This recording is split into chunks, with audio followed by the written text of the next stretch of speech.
الحمد لله الذي نجانا من القوم الظالمين.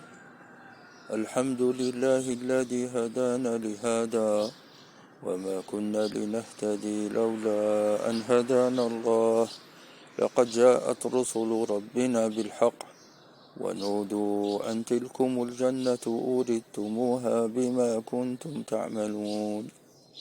الحمد لله الذي صدقنا وعده وأورثنا الأرض نتبوأ من الجنة حيث نشاء فنعم أجر العاملين. الحمد لله الذي أذهب عنا الحزن إن ربنا لغفور شكور. الحمد لله الذي خلق السماوات والأرض وجعل الظلمات والنور ثم الذين كفروا بربهم يعدلون. الحمد لله الذي وهب لي على الكبر إسماعيل وإسحاق إن ربي لسميع الدعاء.